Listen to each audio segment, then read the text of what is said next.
So, welcome back to our kitchen. So, magluluto tayo ngayon ng makhni paneer. So, or also called butter paneer. So, usually niluluto ata nila to pagka may something special or meron silang something na sinaselebrate. So, it's not like a daily dish na niluluto nila. Pero today, papakita ko sa inyo kung paano lutuin yun. Okay, so part ng preparation natin ngayon na ipapakita ko sa inyo ang mga masala na kailangan natin. So, meron ako ditong dalawang masala daba. So, ito yung lalagyan nila ng mga whole spices and ground spices. So, ito yung mga ground spices ko. Ito yung mga whole spices. So, come close. So, as you can see, medyo madaming mga compartments para hindi sila mag-mix-mix. Okay? So, for this recipe, kailangan natin ng green cardamom, 3. Kailangan natin ng black cardamom, 1 lang kasi medyo matapang daw yan, kaya 1. Kailangan natin ng cloves, maybe 4 pwede na. Kailangan din natin ng star anise. So, guys, alam niyo yung star anise kasi meron tayo dito sa Philippines. 1. And maglalagay din tayo nito. I think ang tawag dito ay mace. Mace. Mace. Mace. Mace. So, ang first step natin, maghihiwa tayo ng 2 onions. Maghihiwa din tayo ng 4 tomatoes. Maghihiwa rin tayo ng garlic and some ginger.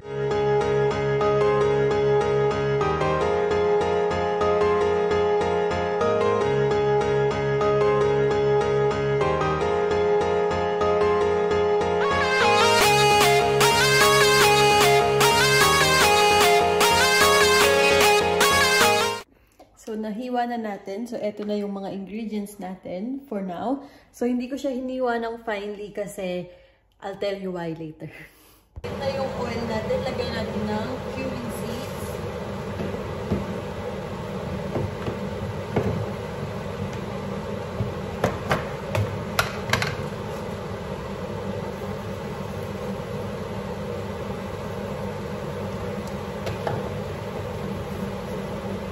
Maglagay din tayo nitong red chili.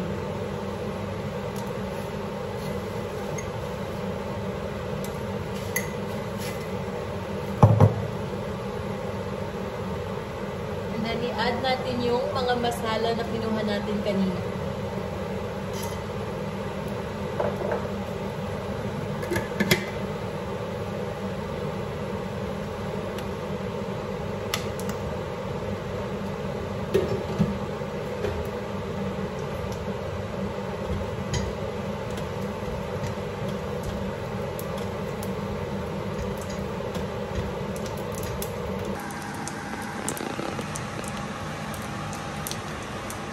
Nilagay na rin natin yung ginger, garlic, and onion. So, hinihintay lang natin maluto. We'll add a little bit of water para hindi siya mag-burn.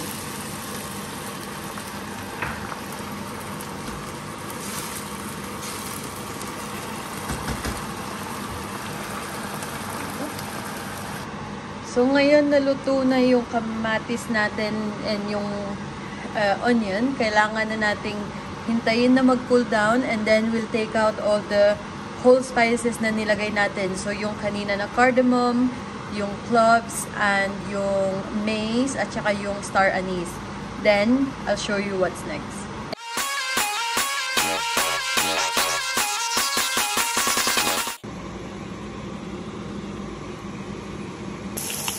So, ayan na siya. Just paneer with little bit of salt and chili powder.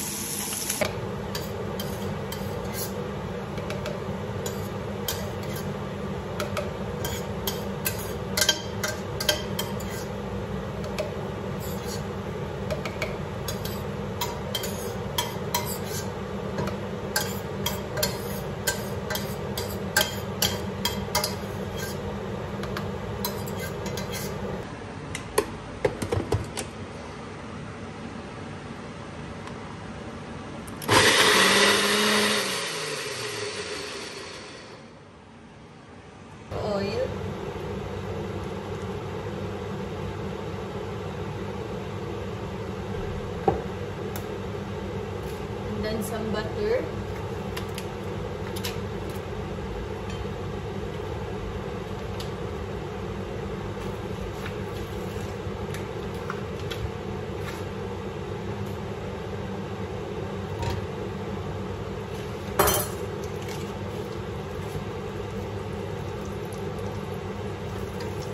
For that to melt. So, it's very important guys na low heat lang tayo. Otherwise, masusunog siya agad. So, this time, hindi na tayo maglalagay ng mga whole spices.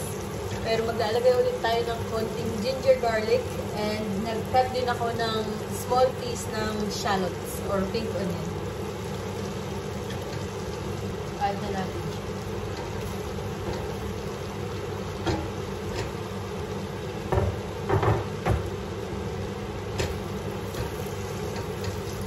Lagyan na rin natin ng red chili powder. So, depende kung gaano nyo kaanghang gusto. So, half teaspoon, pwede na siguro. Kasi, like lagi natin sinasabi, ako rin ang maanghangan. And then, we'll add the garam masala. Probably put 2 teaspoons.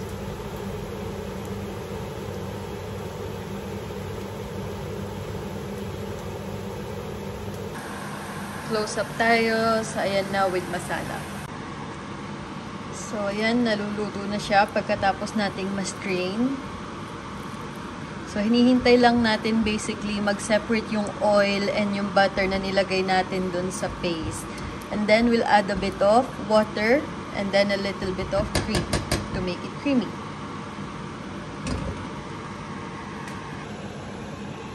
Okay, so now we'll add a little bit of cream.